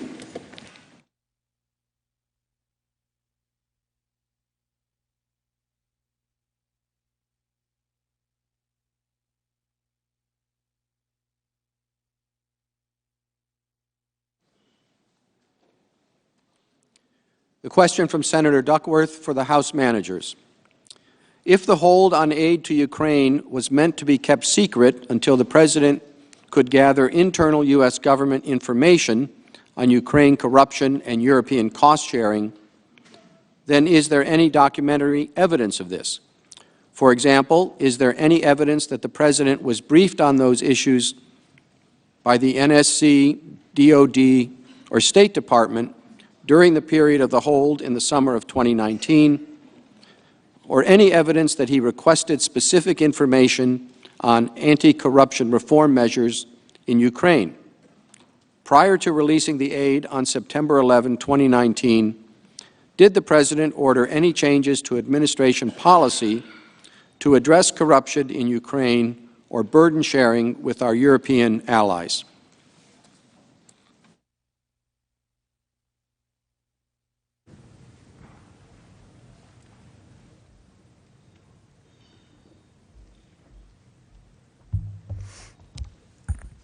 Chief Justice, thank you, Senator, for that question. Let's just take a moment and address what the process should have looked like.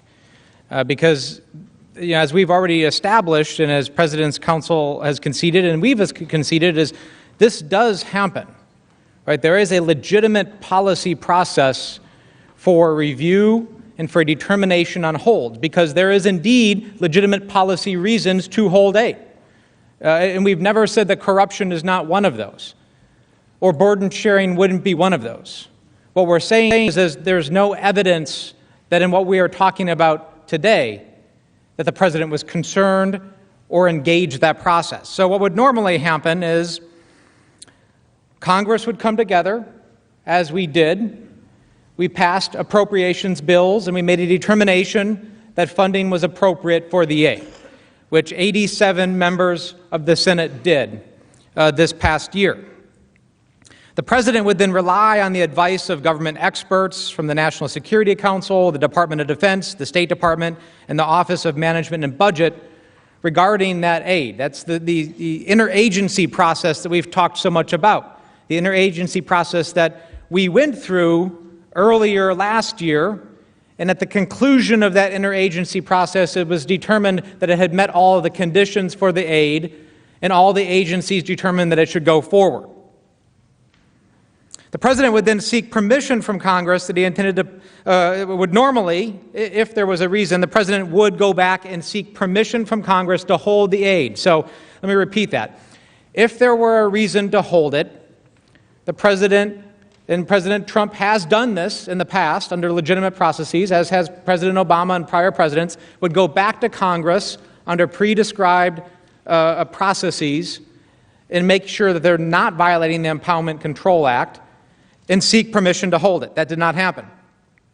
Congress would then weigh in on the request by either approving or denying the President's request. And then unless Congress specifically approves the President's request, the aid must be made available. Of course, none of that happened. In this instance, a hold was put in place. We don't know exactly when, because the President and his agencies have prevented us, and his counsel have prevented us from getting that information, but a hold was put in place. No reason was given. And in fact, the only one within the United States government who apparently knows why that hold was put into place is President's counsel, who tried to tell us last night why he thinks the hold was put into place, but nobody else knows.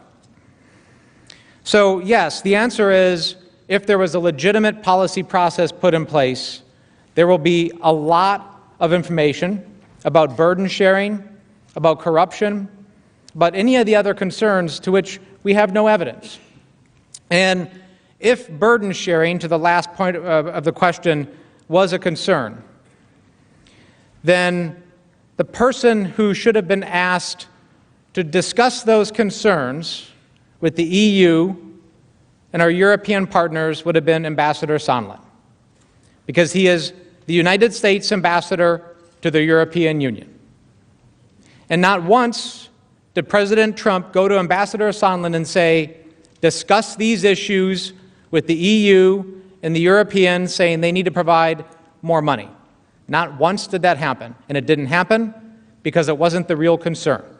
All of the evidence shows the President withheld taxpayer money, foreign aid, to our partner at war to coerce them to start a political investigation to benefit his 2020 election campaign. That is what the evidence shows, and that's why we are still here. And there is one person that can provide additional information on that, and that is Ambassador Bolton. And yes, it is still a good time to subpoena Ambassador Bolton. Thank you, Mr. Manager. Mr. Chief Justice. The Senator from Maine. I send a question to the desk on behalf of myself and Senators Crapo, Blunt, and Rubio. Thank you.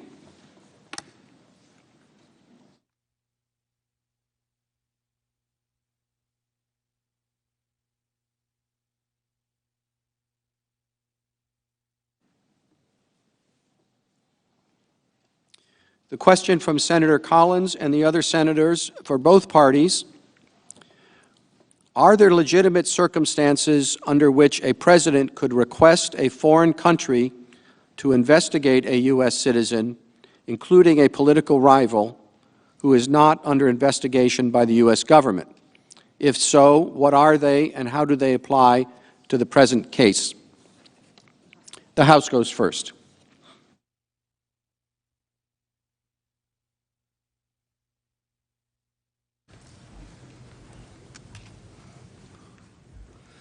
Mr. Chief Justice, Senator, it would be hard for me to contemplate circumstances where that would be appropriate, where it would be appropriate for the President of the United States to seek a political investigation of an opponent.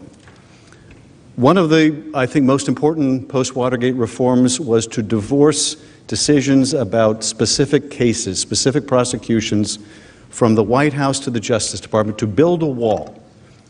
One of the many norms that has broken down under this presidency is that wall has been obliterated, where the president has affirmatively and aggressively sought to investigate his rivals.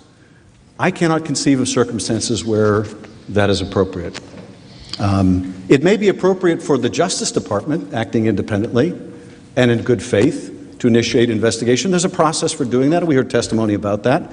You can make requests under the Mutual Legal Assistance Treaty, the MLAT process, when a foreign country has evidence involving a criminal case involving a U.S. person. There is a legitimate way to do that. That didn't happen here. In fact, when Bill Barr's name was first revealed, when that transcript was brought to light, the Justice Department immediately said, "We have nothing to do with this. We have nothing to do with this." Here, this particular domestic political errand was being done by the president's personal lawyer. I wanted to just follow up also, while I can, Senator, on my colleague's comments in terms of mixed motives. If you conclude the president acted with mixed motives, some of them corrupt and forbidden, some of them legitimate, you should vote to convict. That principle is deeply rooted in our legal tradition. It is commonplace in civil and criminal law going back centuries. For example, in describing the standard for corrupt motive for obstruction, the Seventh Circuit rejected any requirement that a defendant's only or even main purpose was to obstruct the due administration of justice. Instead, the court explained, a defendant is guilty if his motives included any corrupt, forbidden goals. That case, United States v. Cueto, which I cited earlier, is not only relevant here, but that case was argued by Professor Dershowitz, and he lost. He made the argument he's made and the president's lawyers have made today. They lost that case, and for a good reason. It's contrary to the history of our legal traditions. If someone, and this is the founders were concerned, for example, that a president might be charged with bribing members of the Electoral College.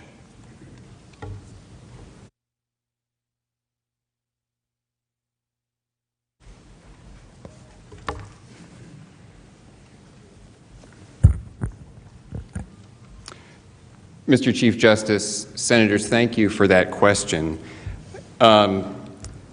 I'd like to start by pointing out that the question sort of assumes that there is a request for an investigation in a foreign country of a United States person. I'd just like to bring it back, though, here to the transcript of the July 25th call, where President Trump didn't ask President Zelensky specifically for an investigation or an investigation into Vice President Biden or his son Hunter. I mean, there's a lot of loose talk in sort of shorthand reference to it that way. But what he refers to as the incident in which the prosecutor was fired. And the first thing that he says in that whole exchange is talking about the prosecutor being fired. And he says it sounds horrible to him. And the situation with Burisma. And so, and all that the president says is, so if you can look into it, it sounds horrible, it sounds like a bad situation.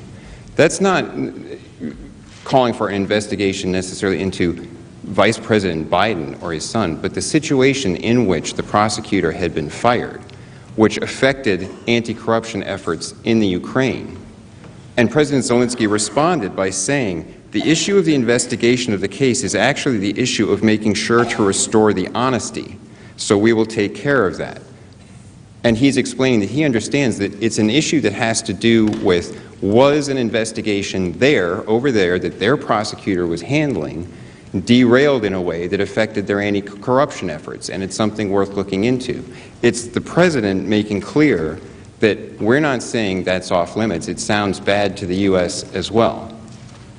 But let me get more specifically to the question, is there any situation where it might be legitimate to ask for an investigation overseas?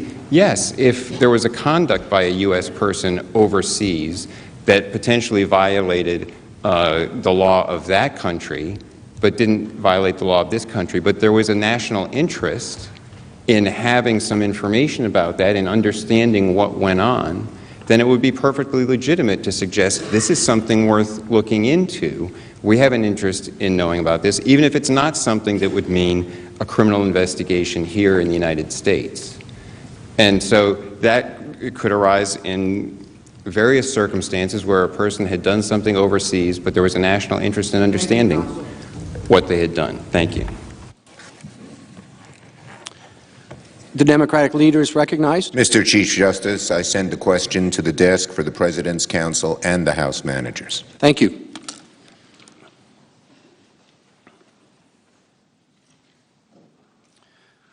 The Democratic leader's question is this. Yesterday, I asked the President's Counsel about the President's claim of absolute immunity.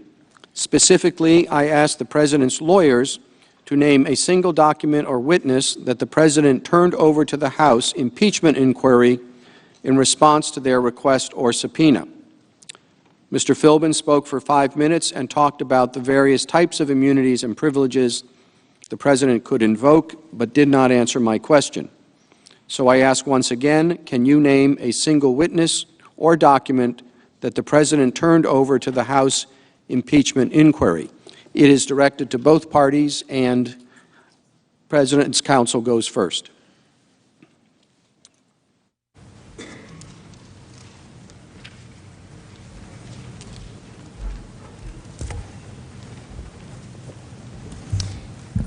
Mr. Chief Justice, Minority Leader Schumer, thank you for that question. I apologize if I was not direct in getting to the nub of the question yesterday. I was intending to explain the rationales that the administration had provided for its actions, and to explain, contrary to the question, that it was not simply absolute defiance and not simply a blanket assertion that we won't do anything. That's the way the House managers have tried to characterize it. But so let me be clear. There were document subpoenas issued prior to the adoption of House Resolution 660. The President explained, the administration explained in various letters all of those were invalid, and there were no documents produced in response. There were no documents produced in response because all of those subpoenas were invalid. There was no attempt to reissue those subpoenas or to retroactively attempt to authorize them. There were then subpoenas for witnesses who were senior advisors to the President. The President advised the committees that had issued those that those senior advisors had absolute immunity, and they were not produced for testimony. Those 3 senior advisors were not produced.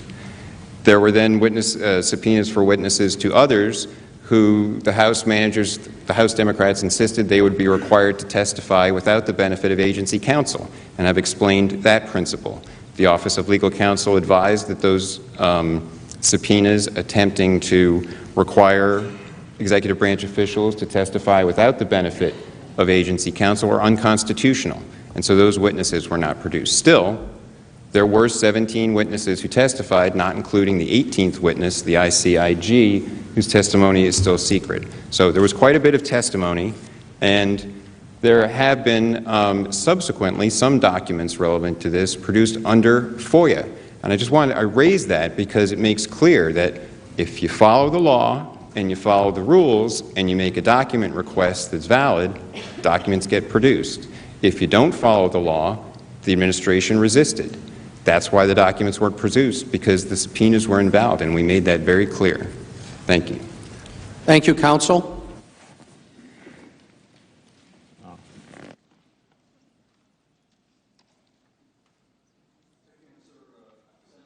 Not a single document was turned over, not a single witness was produced, and the witnesses that did come came in defiance of the orders of the president.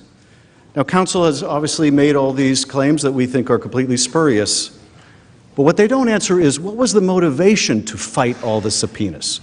They argue this interpretation which the courts have rejected, that have looked at it, that somehow these subpoenas were invalid. But why didn't they produce the documents? Why did they insist on this now discredited by the court's legal theory? Because they were covering up the president's misconduct. Now, I want to return briefly to finish the comments I was making earlier about the senator's question earlier on mixed motives. There's a good reason why mixed motives are no defense. Otherwise, officials who committed misconduct could always claim that even if they did it, that even if it was corrupt, they must be acquitted because they were able to invent some phony motivation and insist it played some minor role in their scheme. Imagine how that principle would apply to a president charged with bribing members of the Electoral College. Multiple framers cited this specific threat while discussing impeachment at the Constitutional Convention. Could a president defend himself on the ground that he was motivated in part by a noble desire to reward members of the Electoral College for their public service? Could he defend it on the ground that even as he handed over the bribes, he wasn't just acting corruptly, but he was also seeking to advance the public interest by keeping himself in power?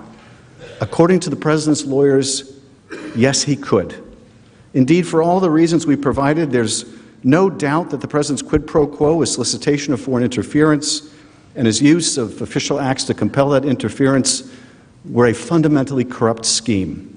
By which I mean the motive and intent was to benefit himself, to obtain personal political gain while ignoring and injuring core national interests in our democracy and our security.